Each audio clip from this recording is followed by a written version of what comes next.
नमस्कार. मी Rambhau Bagal Facebook official page, Ramban YouTube channel या सर्वामध्ये आपणा सर्वांचं हार्दिक स्वागत. लोकसभा निवडणुका नुकत्याच संपल्या आणि या लोकसभा निवडणुकीमध्ये महाविकास आघाडीचे जवळपास 30 उमेदवार या ठिकाणी निवडून आले आणि जवळपास अपक्ष आणि हे मिळून एक महायुतीचे जवळपास 10-12 उमेदवार त्या ठिकाणी आले. एकूणच जर परिस्थिती पाहिली तर महाविकास आघाडीला या ठिकाणी मुसंडी मिळाली आणि महाविकास आघाडी महाराष्ट्रात जनतेचा कौल घेऊन पुढे आली. ज्या महाविकास आघाडीला उमेदवार मिळतील का नाही ही शंका होती, परंतु त्या महाविकास आघाडीमध्ये सुसाट गाडी आज त्यांची यशाची सुटते आणि हे सगळं धुरळा कुठंतरी उडत असताना, तो कुठंतरी शांत होत असताना आज विधानसभेचे पडघम वाजायला सुरुवात झाली आणि अगदीच लोकसभा निवडणुकीनंतर विधानसभेचे आराखडे हे बदलायला सुरुवात झाली, हिशोब बदलायला सुरुवात झाला. लोकसभा निवडणुकीमध्ये महाविकास आघाडीला उमेदवार मिळतो का नाही ही शंका असताना महाविकास आघाडीनं 30चा परफॉर्मन्स केला आणि आज जवळपास महाविकास आघाडी महाराष्ट्राच्या राजकारणामध्ये, विधानसभेमध्ये सत्तेमध्ये येऊ पाहते इथपर्यंतचा प्रवास हा त्यांचा झुंजा प्रवास या ठिकाणी झालेला आहे. मित्रांनो, आपण या सगळ्या विधानसभेचं समालोचन या ठिकाणी प्रत्येक मतदारसंघ वाईज पाहणार आहोत आणि त्यामध्ये सोलापूर जिल्हा हा सुरुवातीला आपण घेणार आहोत. सोलापूर, सांगली, सातारा, कोल्हापूर, पुणे ही पश्चिम महाराष्ट्रातले जिल्हे आणि मग मराठवाडा आणि विदर्भ अशा पद्धतीनं आपण या प्रत्येक मतदारसंघाचा लेखाजोखा अगदी बॅलन्स ठेवून आपण ते करणार आहोत. आणि मग बाकीचे जनमत काय आहे, तिथल्या उमेदवारांची परिस्थिती काय असेल आणि एकूणच या ठिकाणच्या आरक्षणाचा, मग मराठा आरक्षण असेल, धनगर आरक्षण असेल, याचा परिणाम काय होतो आहे, संभाव्य उमेदवार महाविकास आघाडीचे कोण असतील आणि संभाव्य उमेदवार महायुतीचे कोण असतील, या सगळ्या गोष्टीचा विचार करत असताना महायुतीमध्ये जो चालू आहे तो संघर्ष, मग त्यामध्ये राष्ट्रवादी काँग्रेस, अजित पवार गट, शिवसेना, त्याचबरोबर भारतीय जनता पक्ष यांच्यामध्ये जी काही एक सुप्त संघर्ष सुरू आहे, एकूणच तो सुप्त संघर्षही आपण या ठिकाणी मांडण्याचा प्रयत्न नक्कीच करणार आहे. त्याचबरोबर ही निवडणूक थोडीशी पुढं गेलेली आहे. तर ही निवडणूक पुढं का गेली, तर या ठिकाणी महाविकास आघाडीमध्ये कुठंतरी काही बेबनाव होतो आहे का हे पाहण्याचं सत्ताधारी महायुतीचं सुरू आहे. आणि मग या सत्ताधारी महायुतीला या ठिकाणी बॅडपॅचवरून गुडविलमध्ये कुठे येता येतं आहे का, फोडाजोडा नीतीचा वापर करता येतो आहे का, या सगळ्या गोष्टीचा विचार महायुती करते. एकूणच काय असेल तर मराठा आरक्षणामुळं महायुती बॅकफुटवर आहे, धनगर आरक्षणामुळं महायुती बॅकफुटवर आहे. एकंदरीतच विधानसभा निवडणुकीच्या अगोदर विधान परिषदेच्या निवडणुकीमध्येही त्यांना त्या गोष्टीची अडचण आहे. त्याचबरोबर यांनी मंत्रिमंडळ विस्तार केलेला नाही. का केलेला नाही तर यांना माहिती आहे की बेबनाव झाला तर पुन्हा प्रॉब्लेम येऊ शकतो, नाराजीला सामोरे जावं लागू शकतं. त्याचबरोबर जिल्हा परिषद, पंचायत समिती, एकूणच स्थानिक स्वराज्य संस्थेच्या निवडणुका गेली 2.5-3 वर्ष झालं घेतलेल्या नाहीत. याचाच अर्थ महाविकास आघाडीला आपण बॅकफुटवर आहे याची जाणीव आहे आणि अग्रक्रमानं याच ठिकाणी महाविकास आघाडी ही या ठिकाणी अग्रेसर होऊन या ठिकाणी लढण्याचं काम दुसऱ्याच काळामध्ये येतं आहे. पण यामध्येही एक बाजू आहे की शरद पवारांची राष्ट्रवादी काँग्रेस चांगल्या पद्धतीचा 10 पैकी 8 निवडून आल्या आणि एक सातारची जागा जवळपास निवडून आली, म्हणजे 10 पैकी 9चा परफॉर्मन्स करून महाराष्ट्रामध्ये दैदीप्यमान यश संपादन करून शरद पवारांनी आपलं राष्ट्रीय नेतृत्व आहे हे सिद्ध करून दाखवलं की ज्यांना नॅनो पार्टी म्हटलं जायचं, 4च खासदारांचा नेता म्हटलं जायचं, मराठा स्ट्रॉंगमॅन म्हणून हिणवलं जायचं, या सगळ्या गोष्टीवर पाणी फिरवून शरद पवारांनी लोकनेता आहे हे सिद्ध केलं आणि 83 वर्षाच्या वयामध्येही मी महाराष्ट्रामधली सत्ता फिरवू शकतो, सत्तेत ती गणितं बदलवू शकतो हे शरद पवारांनी दाखवून दिलं. आणि अगदीच त्याचं गणित जर पाहिलं तर या गोष्टीचा सगळ्यात मोठा सेटबॅक हा भारतीय जनता पक्ष असेल किंवा अजित पवारांचा राष्ट्रवादी काँग्रेस असेल, या दोन्हीलाही सगळ्यात मोठा सेटबॅक बसायला सुरुवात झाली. त्याचमधली जर परिस्थिती बघितली असेल तर शरद पवारांनी अजितदादांच्या सोबत गेलेले आहेत त्यांचे सगळे मतदारसंघ लक्ष केलेले आहेत.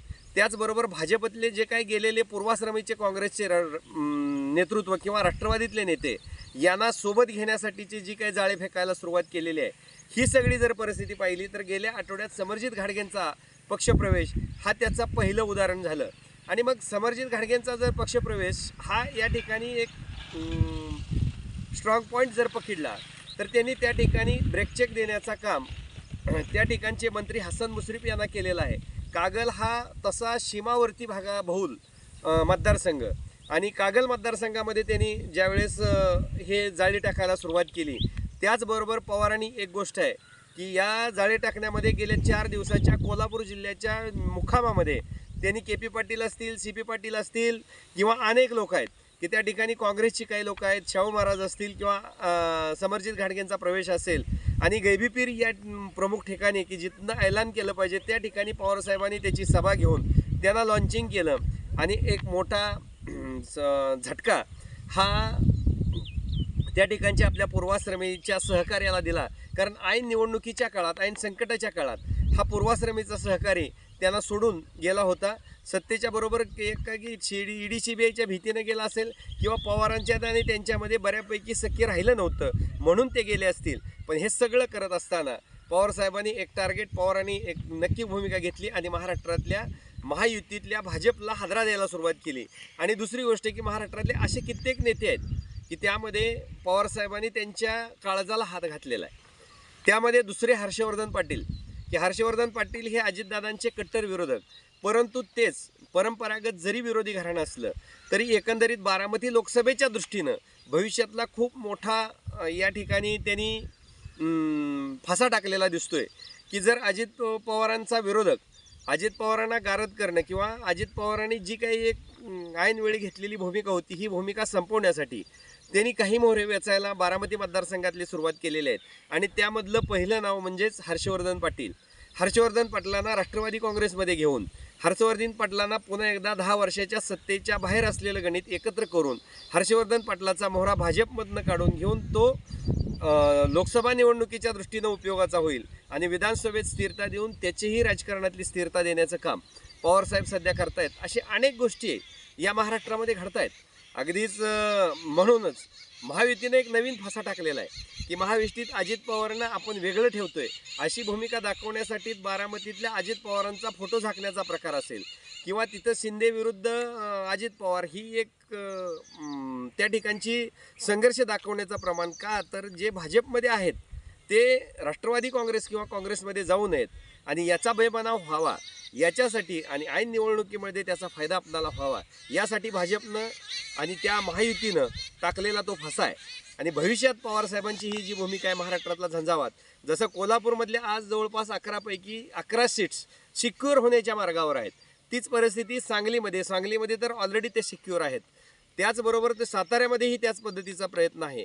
पुणे जिल्ह्यामध्येही पवारसाहेबांचा तोच प्रयत्न आहे. आणि एकूणच सोलापूर जिल्ह्यामधले जर आज पाहिलं तर मग माळशिरसची जागा असेल, सांगोल्याची जागा असेल किंवा माड्याची जागा असेल, ह्या जवळपास सिक्युअर करत आणलेल्या आहेत.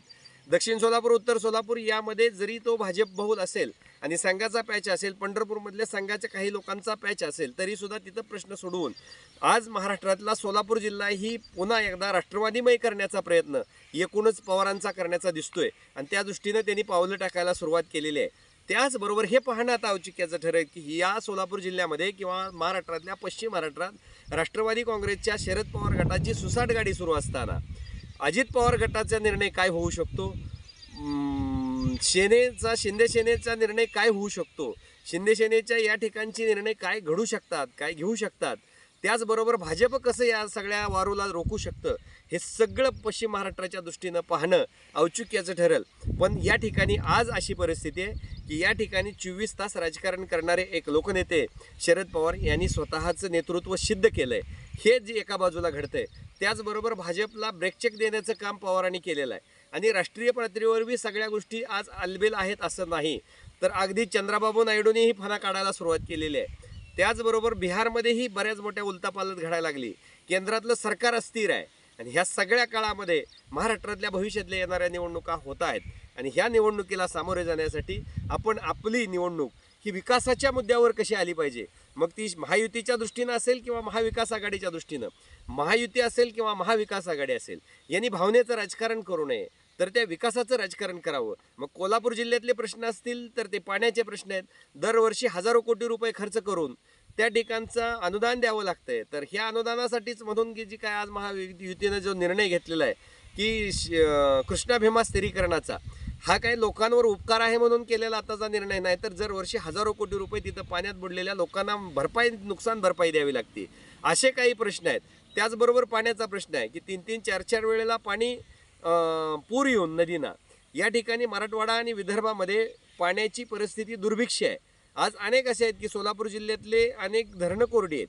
या परिस्थितीमध्ये हा सगळा विचार विकासाभिमुख औद्योगिकरणाचे प्रश्न पश्चिम महाराष्ट्रातले नक्कीच आहेत आणि त्यासाठी काय करावं लागेल याविषयीचे मुद्दे सामान्यांच्या विचारासह आपण या ठिकाणी भविष्यामध्ये घेणार आहे. आणि महायुतीचं काय घडतंय, महाविकास आघाडीचं काय घडतंय हे वेळोवेळी महाराष्ट्रातल्या राजकारणात दर दिवसाला आपण या ठिकाणी अपडेट आज करणार आहोत.